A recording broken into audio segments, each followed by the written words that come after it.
Boa noite, Eloy, Natan. Obrigada por aceitar nosso convite aqui do Cindy Salem. Estamos aqui desenvolvendo esses bate-papos semanais em temas de interesse do nosso sindicalizado. Boa noite. Boa noite, Luzenice. Boa noite a todos que estão assistindo essa live pelo canal do Cindy Salem. É um prazer estar aqui discutindo temas importantes com a categoria de vocês.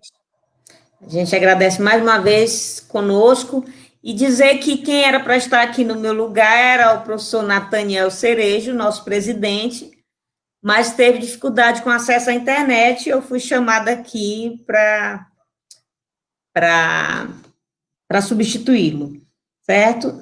Então, Natan, o nosso tema de hoje é endividamento, as armadilhas do sistema financeiro na pandemia. Natan, a gente sabe que o sistema financeiro não perde, né? Se a economia está pujante, ele ganha, e se a economia está em crise, na perspectiva daqui de quem é assalariado, eles ganham também. Então, a gente se preocupou especialmente em face da recente legislação aí que protelou os endividamentos, né? E os colegas com muitas dúvidas, e a gente com essa preocupação de que esse adiamento não seja mais uma armadilha e os nossos companheiros caiam nela. E é sobre isso que a gente quer que você traga aí a sua experiência como economista e como presidente dos sindicatos bancários. Fique à vontade. Então, obrigado, Luzenice. Realmente, o tema do endividamento pessoal é um tema que é extremamente importante e que, lamentavelmente, é pouco discutido, né, entre a sociedade. E eu acredito que essa pouca discussão que há em relação a esse tema tem muito a ver com o lobby que os bancos, né, fazem, especialmente na mídia, com uma série de propagandas que acabam levando as pessoas, inclusive, ao processo de endividamento.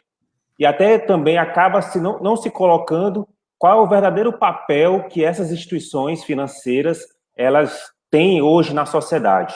Ao invés de estar constituindo uma instituição que seja uma indutora do desenvolvimento econômico, instituições que poderiam garantir crédito fácil e barato para aqueles que mais precisam, que são os pequenos comerciantes, as pessoas físicas, os camponeses, e os bancos hoje têm um papel hoje praticamente parasitário em nossa economia. Então, ao invés de desenvolver, os bancos têm um papel, na verdade, de sugar cada vez mais as riquezas da sociedade.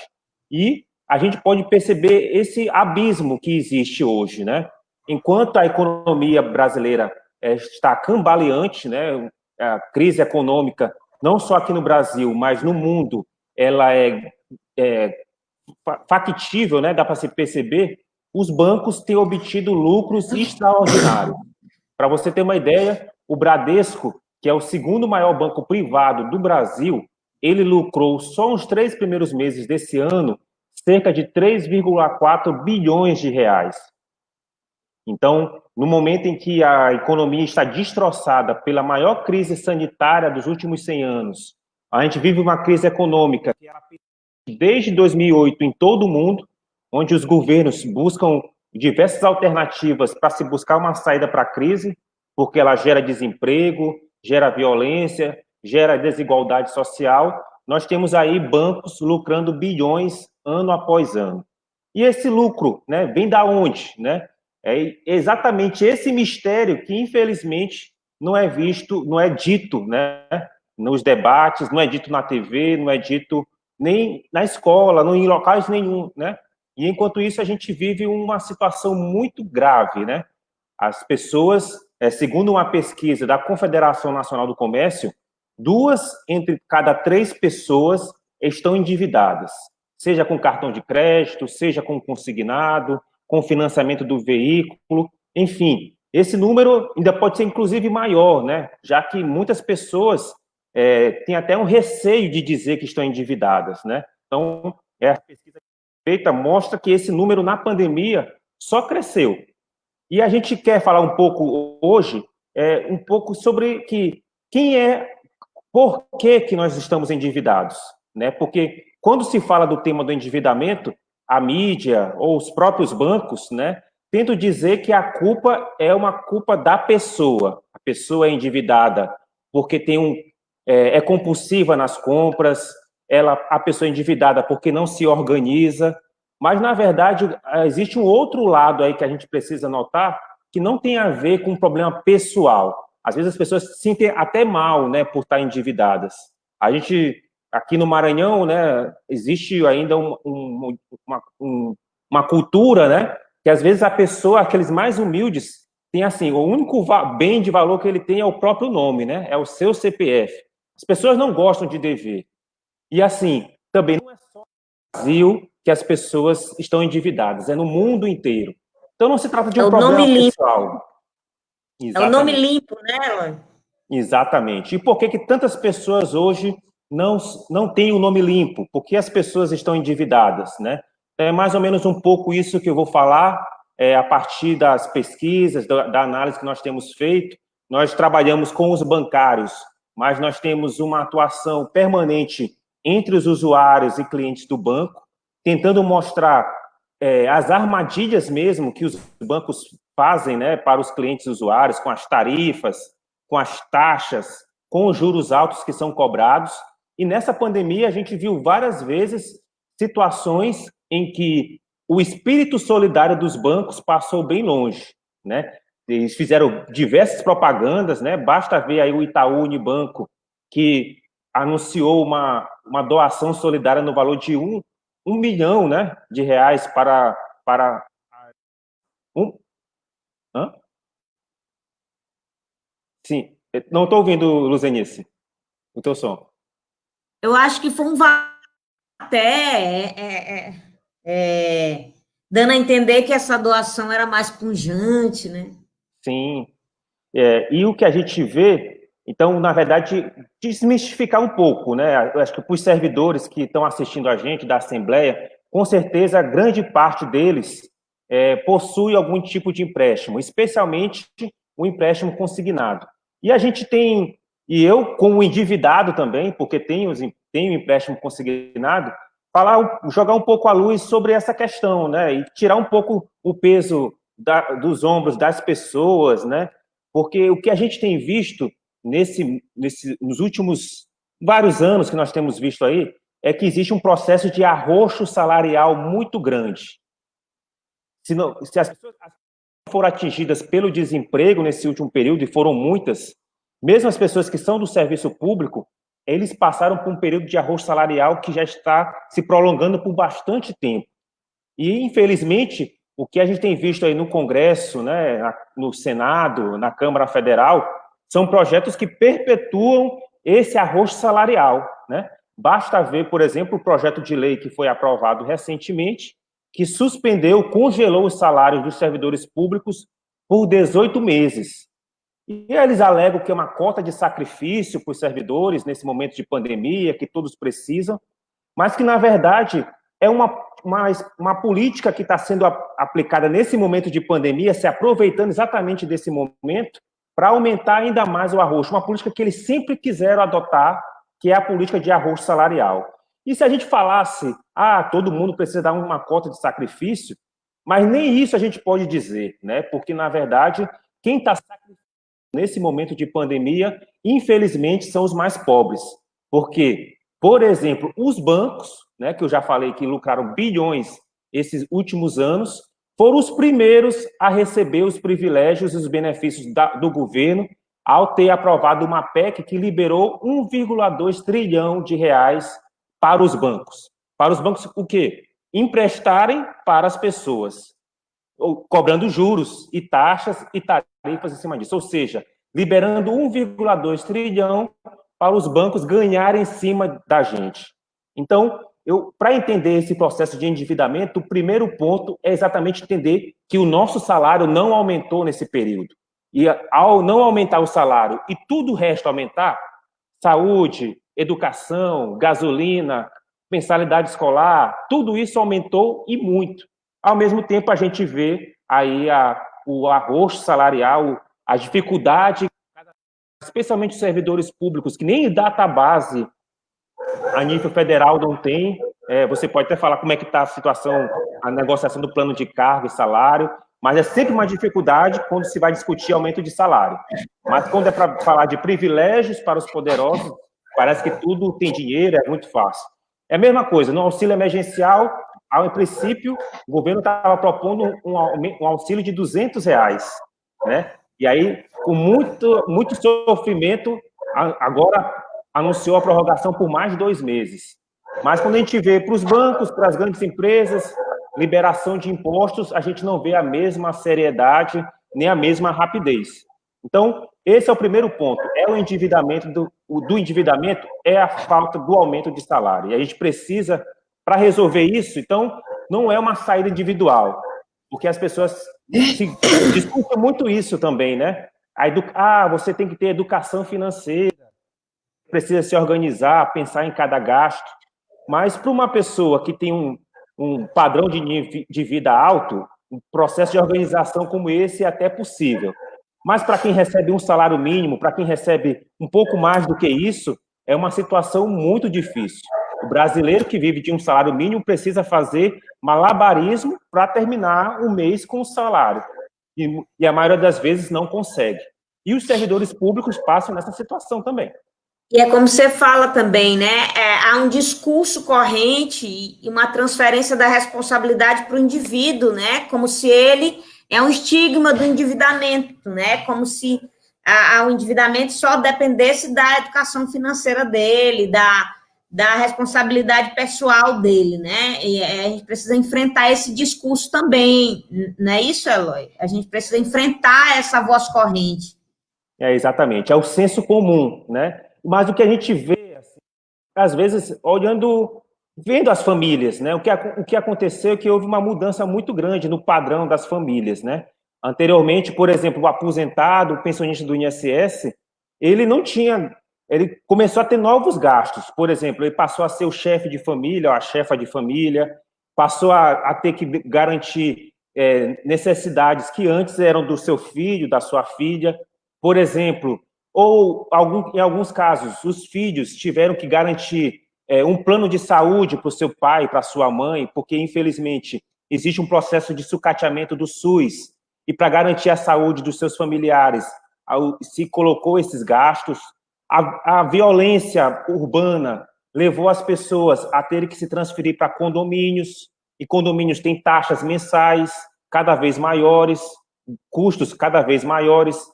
Ou, se você não vai para o condomínio, você tem que pagar uma série de custos de segurança privada. É uma série de custos que estão sendo adicionados à cesta básica, vamos dizer assim, do trabalhador brasileiro, de resultado da ausência e da omissão do Estado em prover serviços básicos, né? Que a gente está falando aqui, a saúde, a educação, a segurança, e esses custos estão colocados para o trabalhador. Então, isso acaba gerando o endividamento. E aí falta dinheiro para o básico, né, que é a alimentação. E aí você não pode ficar sem se alimentar, nem deixar sua família sem alimentação. Aí você acaba entrando no cartão de crédito, você acaba entrando no cheque especial, e aí para pagar o cartão de crédito, o cheque especial, o banco lhe oferece um empréstimo consignado, que, teoricamente, ele é uma taxa de juros menor, né? Mas que, se a gente for comparar com os padrões, aí, inclusive internacionais, o empréstimo consignado, que é um dos empréstimos com menor juros do mercado, uma taxa infinitamente favorável aos bancos. A taxa de juros, às vezes, pode chegar até menos de 2% ao mês, mas ao final de um empréstimo que você faz de 36, de 48, de 60, você acabando pagando 2, 3, 4 vezes o valor que você retirou. E acaba gerando uma bola de neve. E por falar em consignado, né, a gente fala das armadilhas, né? Ao mesmo tempo que o Congresso estava falando que era preciso congelar o salário dos servidores, o mesmo Congresso estava discutindo um outro projeto. E o que falava esse projeto? Era o projeto dos consignados. Pelo projeto, ele alterava a margem consignável dos atuais 35% para 40%. Então, o Congresso diz, com uma mão, congela o salário e com a outra endivida os servidores e aposentados e pensionistas. Lembrando que esse valor já foi até de 25% a margem consignável e cada vez mais ela vem aumentando. E isso não é um benefício para o servidor, porque à medida que você vai gerando esse endividamento cada vez mais, ocupando parte do seu salário, que é considerável, para essas dívidas, você acaba deixando de ter dinheiro para o básico, que é a alimentação, que é a saúde, que é o lazer. Então, esse aí é uma amostra, né? Os bancos têm facilitado muito essa oferta de crédito, mas essa oferta de crédito tem um custo, e é um custo muito alto. E aí, os bancos, ao invés de investir em educação financeira, as metas que os bancários têm é no sentido de quê? É de cada vez mais empurrar para o servidor, para o trabalhador, essas dívidas.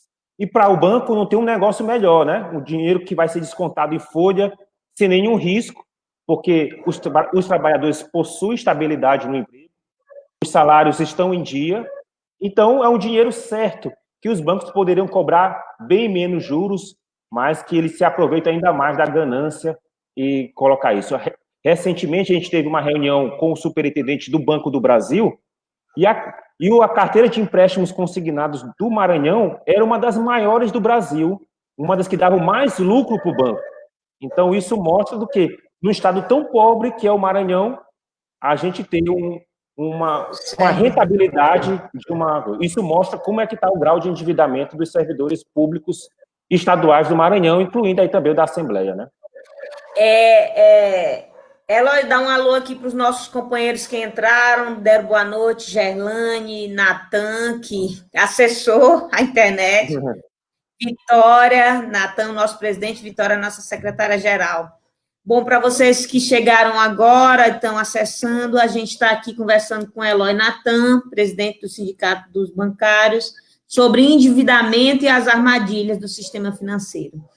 Eloy, é um cenário que às vezes a gente se sente um tanto quanto impotente, né? Você vê que é a força do sistema financeiro incidindo sobre a gente, né? Sobre os servidores.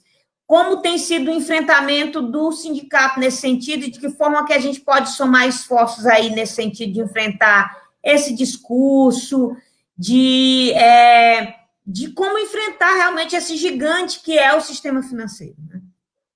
Exatamente. Então, à medida que a gente entende que não é um problema individual, que não é porque as pessoas gostam de ficar devendo, não é porque as pessoas têm um gene, a cultura, é a família, na verdade não tem nada, não é um elemento cultural, mas tem um elemento econômico, a gente precisa buscar, então, as saídas. Se não é um problema individual, a saída também não pode ser individual. Então, o primeiro momento é que as pessoas precisam se engajar na luta em defesa do direito dos servidores. Então, a luta que o Sindicalem chamar futuramente, agora, é um momento essencial para a gente discutir e resolver os problemas do endividamento. Quando a gente luta para aumentar o ticket salarial, o ticket de alimentação, buscar o reajuste salarial, que o plano de cargos e salários seja cumprido, isso é o início de um processo de luta coletivo para garantir isso. Outra questão é a defesa do serviço público, né? É preciso ter... O Paulo Guedes já nos chamou de parasitas, né?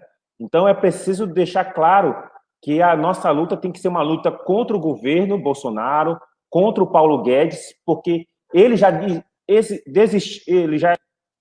instituiu o servidor público como inimigo número 1, né? Colocou uma bomba em nossos bolsos, né? Ele disse, declarou lá naquela reunião nefasta, que a bomba está em nossos bolsos, né? Exatamente. E já vou falar um pouco sobre essa granada, né, que está colocada aí, né, que a gente precisa desarmar, né? A Gerlane está sugerindo aqui, Nathan, que você faça as correlações entre a dívida pública e como que ela enriquece o sistema financeiro, os banqueiros e nos empobrece, né, enquanto população. Isso. Isso tem a ver com a saída coletiva que nós vamos sair, que nós temos que buscar, né? Então, a luta coletiva por mais direitos, por mais salário, por respeito ao é o primeiro caminho para lutar contra o endividamento. A outra questão tem a ver com a questão da luta contra os bancos, né? O setor financeiro. O setor financeiro é um setor muito poderoso. A gente vê, por exemplo, né? A gente vai falar um pouco a lei dos consignados, né? Que foi aprovada recentemente pela Assembleia Legislativa. O CONCIF, que é a Confederação do Sistema Financeiro, que reúne os bancos, né? As federações dos bancos, ele já entrou com uma ação direta de constitucionalidade pedindo a suspensão, né, da lei, né? Já entrou com uma DIN. E contra leis parecidas que ocorreram na Paraíba, contra a lei aqui do Maranhão, e eles têm um lobby muito grande, tanto no judiciário, como também no Congresso Nacional. Então, eles têm um poder muito grande, né?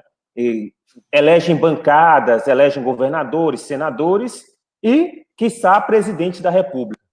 Sim. A luta precisa ser contra o sistema financeiro. E é uma luta que é possível, porque a sociedade como um todo, ela não aguenta mais esse processo de sanguessugas, né, de parasitismo, né, que existe entre os bancos, que são os verdadeiros parasitas.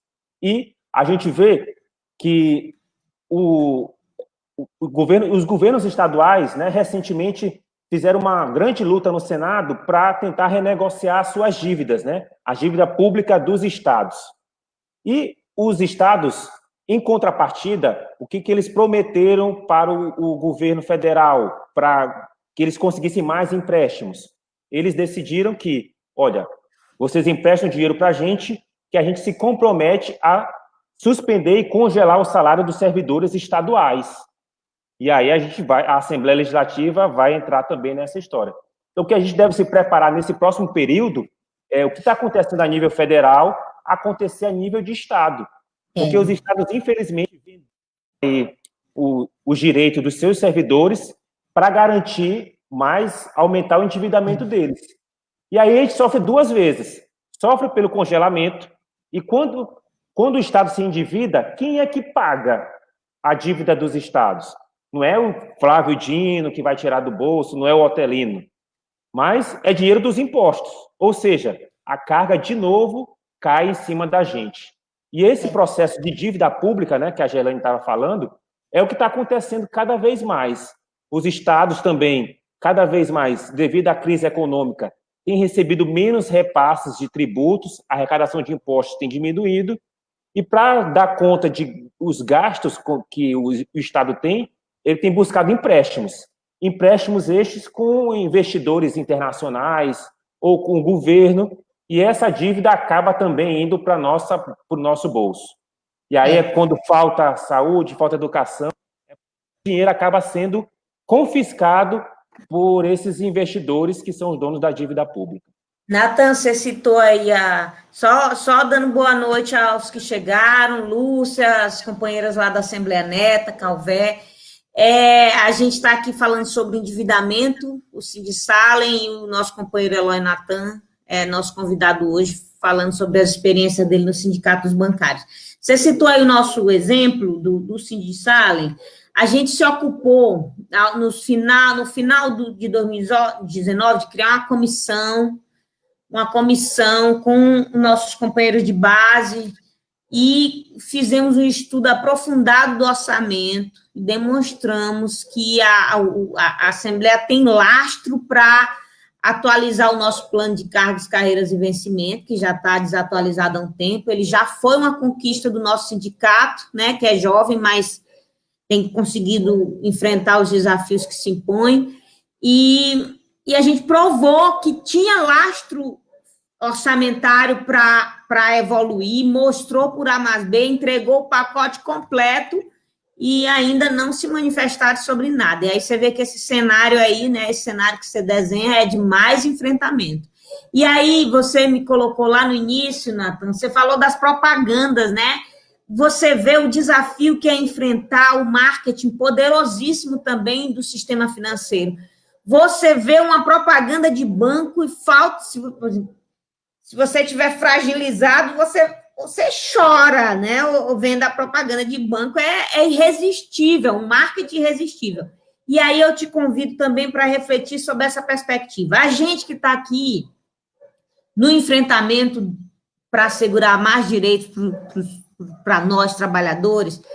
Eu tenho me dedicado, especialmente na pandemia, a gente tem se dedicado no sindicato, reunido a diretoria semanalmente, estamos focados em aperfeiçoar os mecanismos de diálogo nesse campo aqui virtual, e a live é uma dessas consequências, a gente se manter conectado, se manter motivado, manter as nossas pautas ativas, e, né, eu te pergunto assim,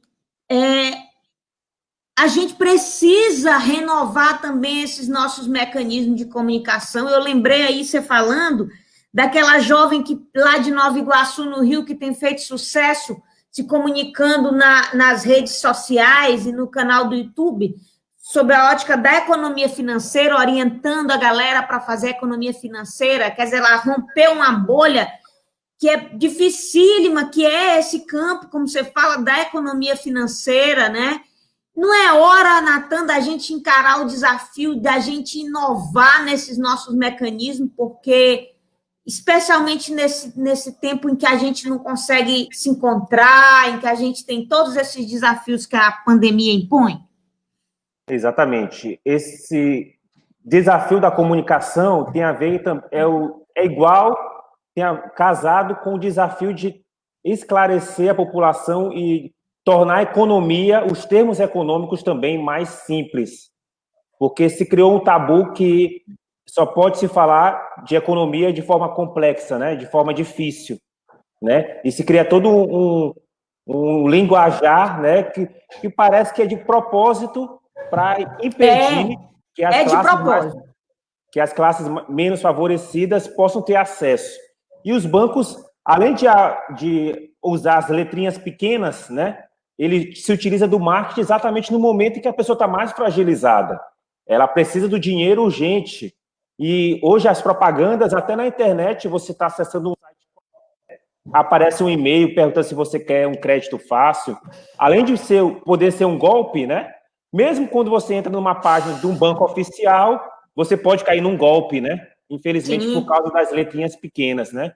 Tem, por exemplo, a própria Caixa Econômica recentemente teve que mudar os seus mecanismos porque ela estava oferecendo aquela pausa no financiamento habitacional e ia parecer que é uma pausa que não iria gerar nenhum prejuízo, nenhum custo a mais para a pessoa, quando gerava um aumento do saldo devedor, aumento da dívida, e isso não estava claro. Então, um golpe feito pelo um banco público, né? Então, isso é uma coisa que é inimaginável, né? Infelizmente, a gente fala do sistema financeiro, nós temos os grandes bancos privados, né, que é o Bradesco, Itaú, Santander. E nós temos um trunfo, né, que são bancos públicos, né, como a Caixa Econômica, o Banco do Brasil, o Banco do Nordeste, o Banco da Amazônia, tem um contraponto, né, a esses bancos. Mas, infelizmente, estão hoje na mesma lógica de mercado, de concorrência, de disputar mercado e fazer as mesmas práticas. Se nós tivéssemos realmente esses bancos sob o controle dos trabalhadores, nós teríamos hoje um sistema financeiro bem diferente. E a gente poderia colocar, inclusive, Bradesco, Itaú e Santander para correr daqui e a gente ter juros mais baixos, crédito realmente para quem precisa, porque, infelizmente, tem crédito para quem não precisa. Um grande magnata que quer trocar o seu helicóptero tem crédito fácil e barato na hora que ele quiser. E, infelizmente, a gente passa por esse momento. Então, a gente precisa, eu acho que facilitar. Eu não sei se eu sou economista, mas eu não sou a pessoa mais indicada, talvez, para tentar ajudar nesse processo de facilitação. Eu acho que tem muitas pessoas melhores. Mas é um caminho a seguir. Na verdade, eu estou chamando a atenção que a gente está no meio de uma guerra virtual, não é, Natan? Uma guerra de mentiras. Você vê que a gente teve uma campanha eleitoral recheada de mentiras, as pessoas acreditando em mamadeira de piroca, em coisas absurdas. E a gente não consegue enfrentar isso com verdade, com a mesma força, né? E os nossos mecanismos, enquanto sindicato, eles precisam se revestir disso.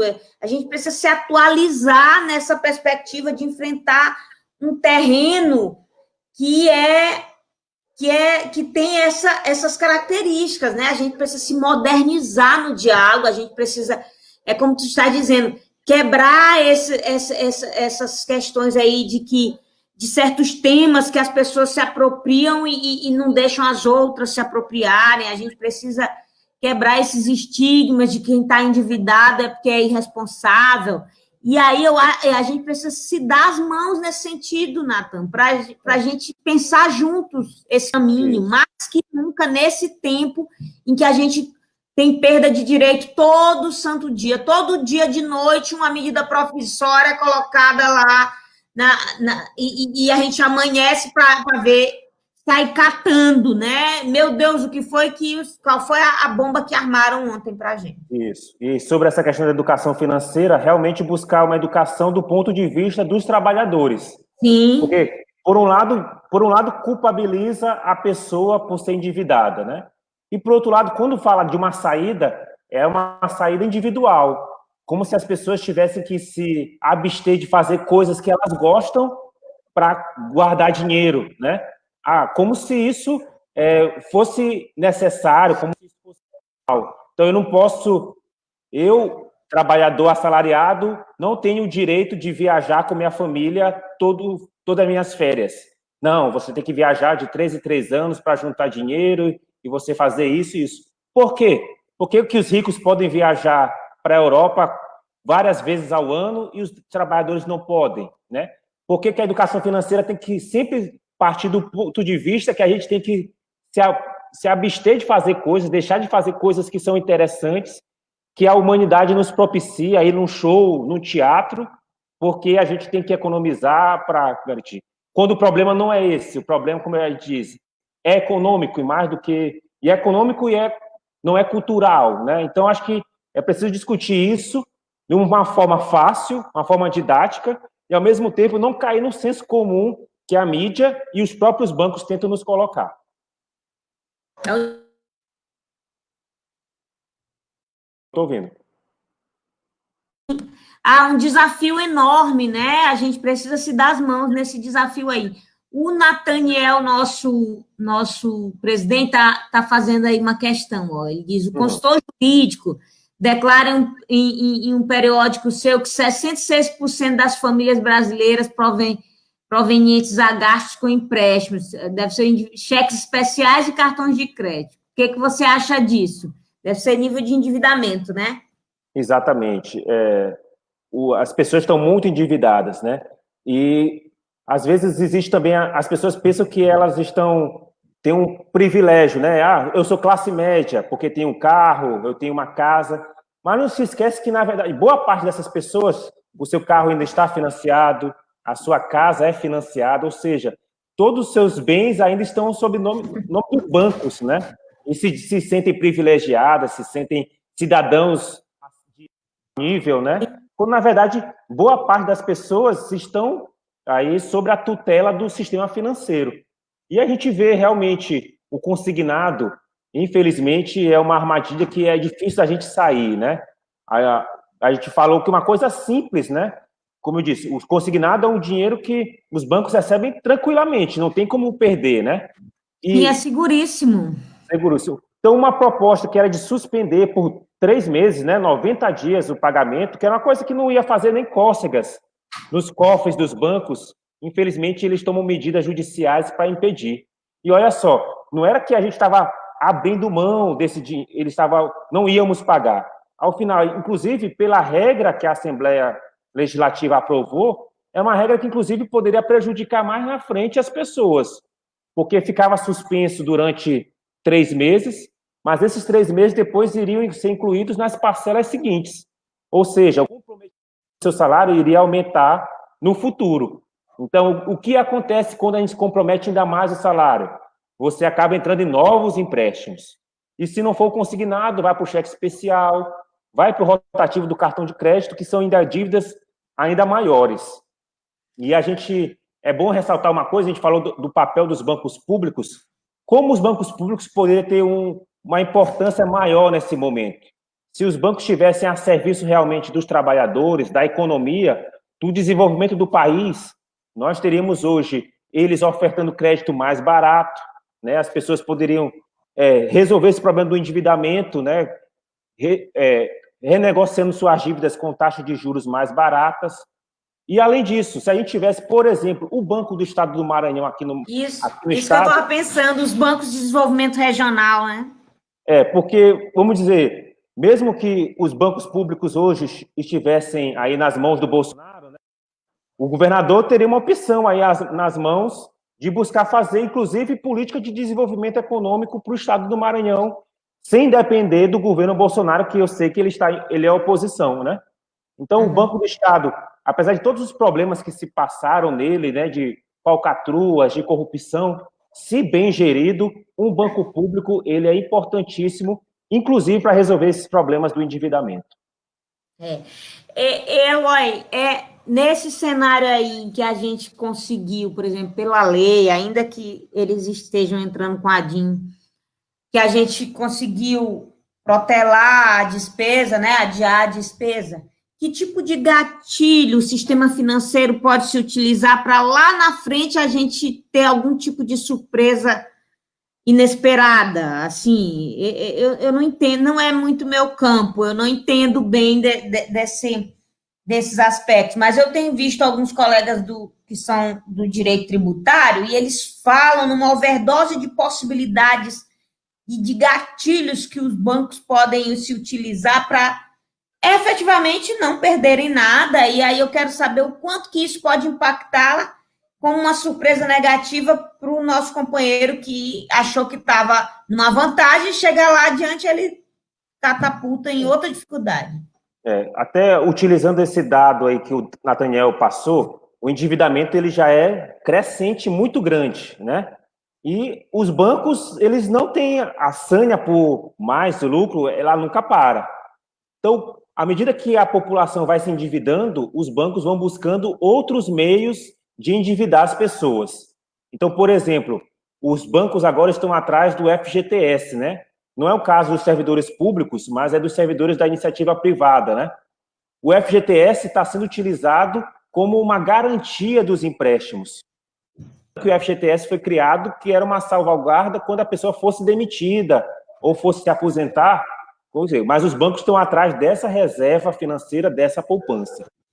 Outra coisa também que os bancos estão atrás, que já é utilizado em outros países, é a hipoteca, que é pedir os imóveis como garantia dos empréstimos. E isso seria uma perversidade muito grande por parte dos bancos, né? A gente vê nos Estados Unidos, que é uma das maiores economias do país, pessoas que vão morar no meio da rua porque os bancos tomaram as suas casas. E, infelizmente, é um cenário que os bancos estão analisando para fazer isso também. Já existem esses empréstimos, né, onde as pessoas conseguem valores hipotecando novamente a casa. Ou seja, as pessoas, depois de uma vida inteira financiando o seu imóvel, né, pagando 2, 3, 4 casas, quitar o seu imóvel.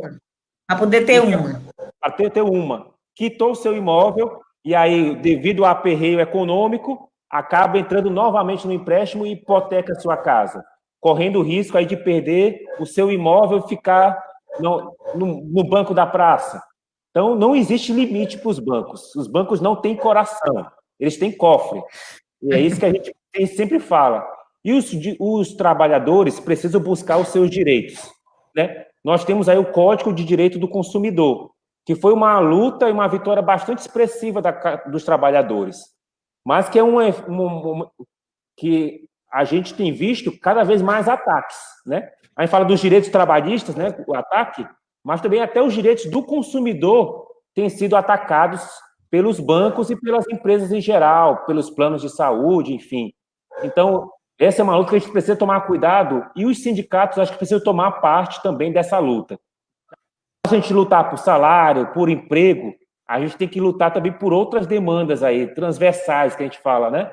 Que é a luta do consumidor, porque acaba que o trabalhador é um consumidor e muitas vezes é visto apenas como um consumidor.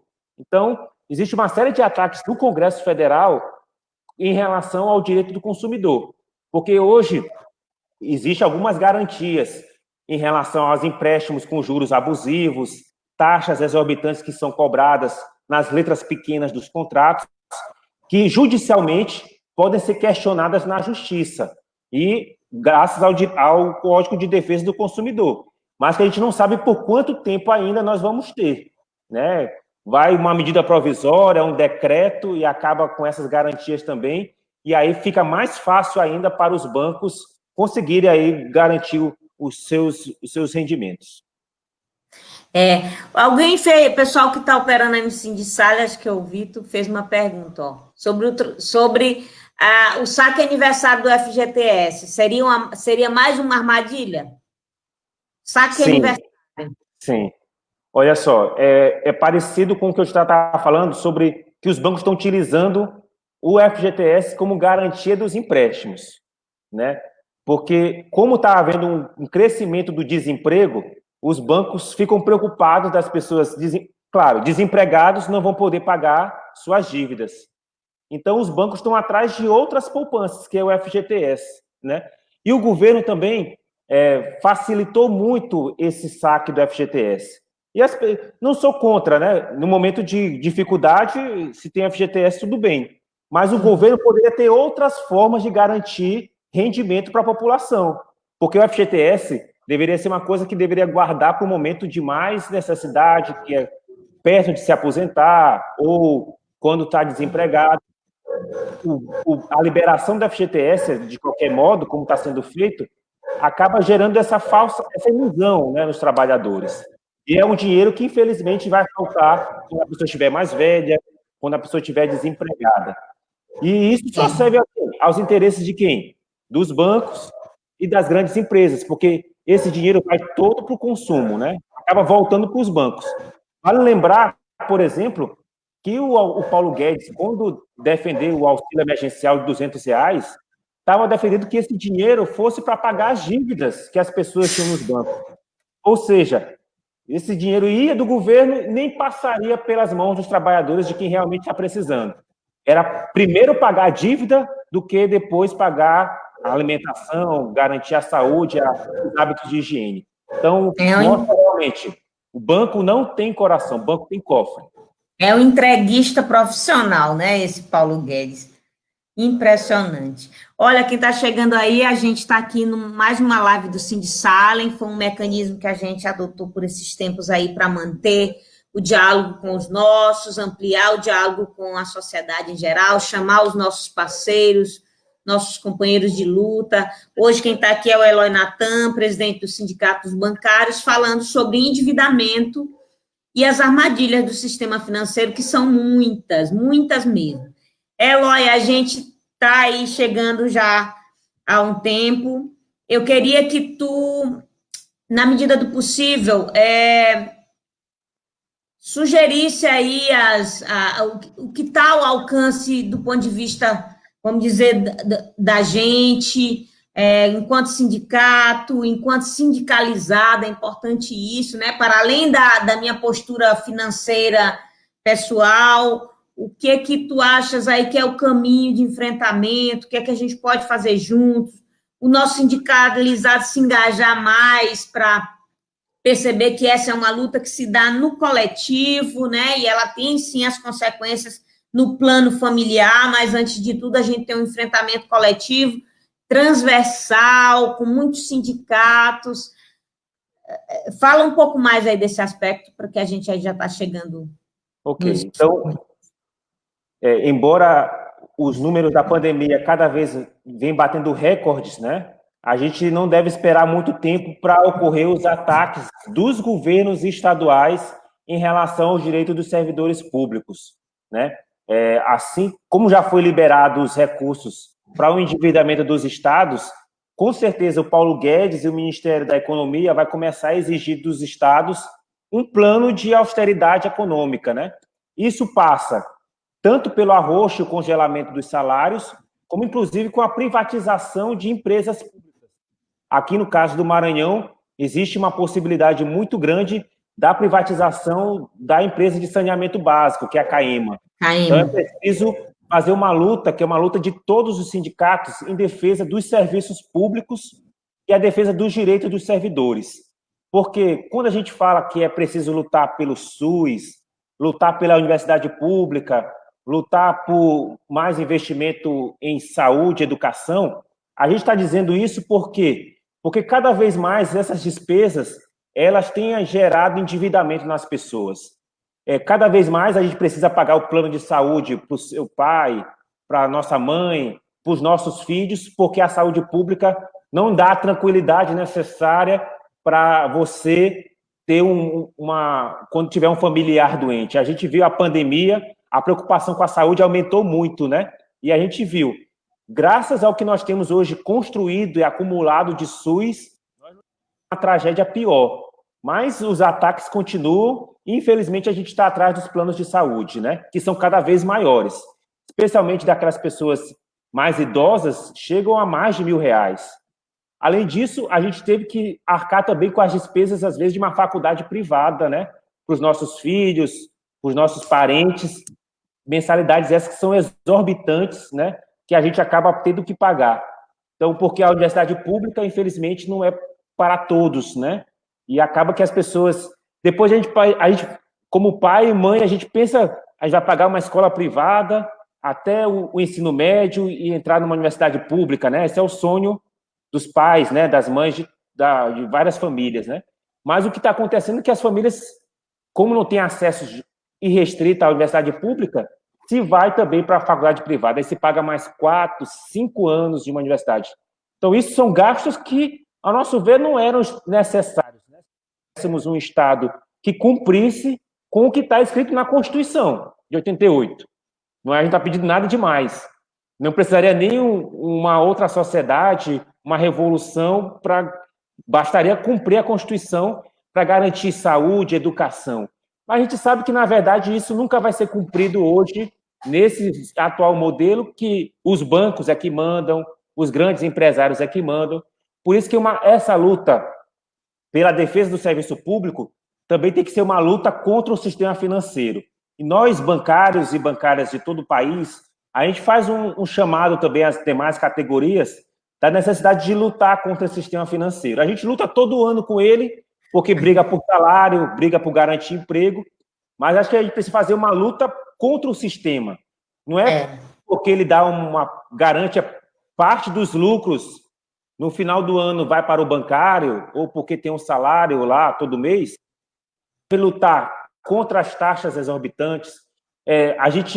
Infelizmente, a gente vê bancários que são assediados, inclusive, para fazer coisas que vão contra a sua consciência, né? Vender produtos que não são necessários, que não foram pedidos, oferecer empréstimos que não são necessários, né, para os clientes, mas é preciso. Aí o sindicato tem um papel nesse sentido de mostrar que não é um cliente que está lá na sua frente, não é uma meta, mas é uma pessoa, né, um trabalhador que está sofrendo também, está sendo sofrido também e precisa ser ajudado, ser orientado, né? Além da meta, tem que ter a orientação financeira. E os bancários têm um papel muito importante nisso. Você vê que você falou aí, discorreu sobre essa questão do nosso interesse em manter o serviço público com qualidade, a nossa luta também.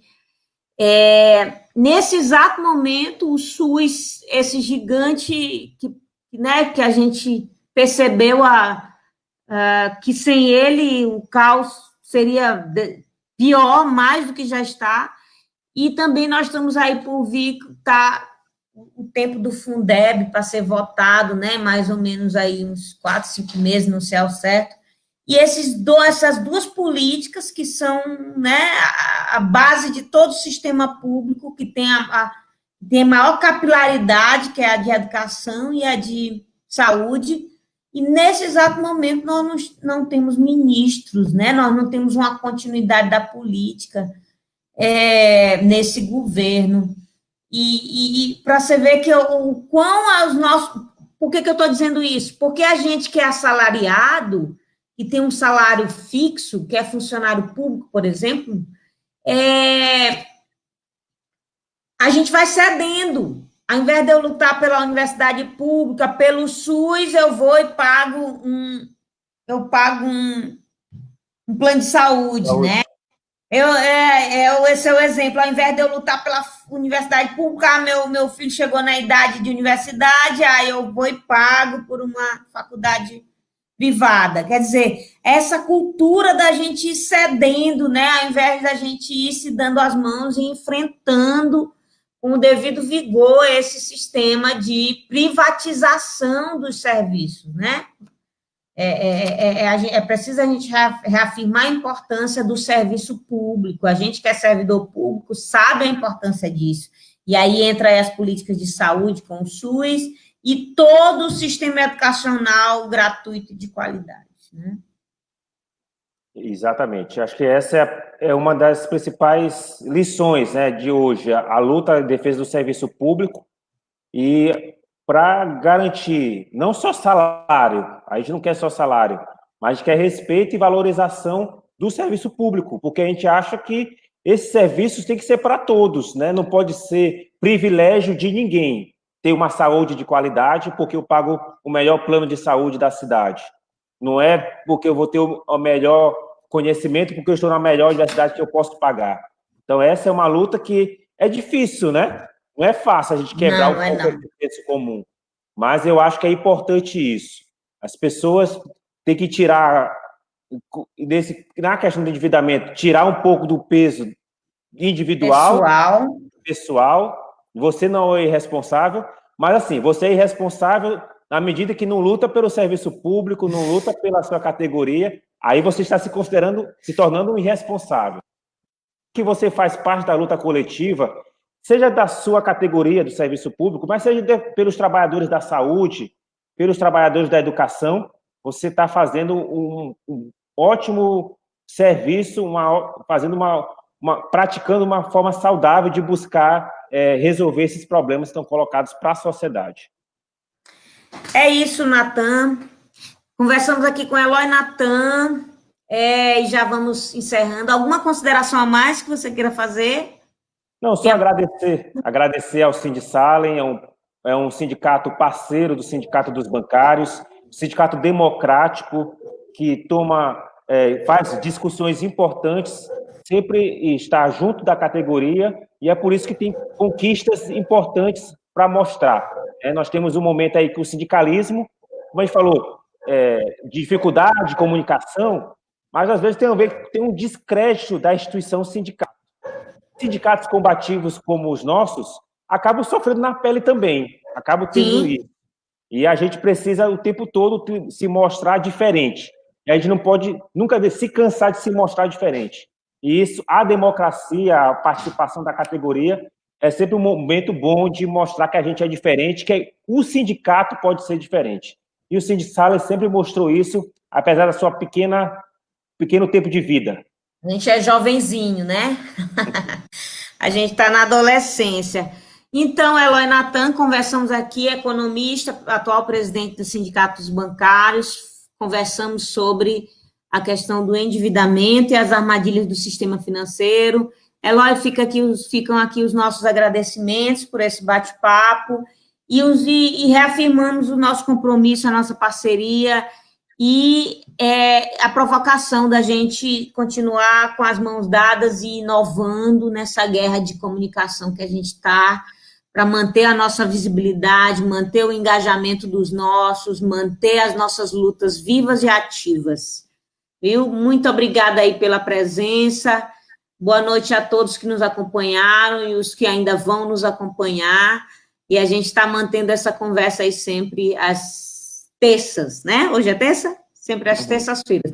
Muito obrigada e seguimos na luta, tá bom? Boa noite aí. Obrigado. Boa noite.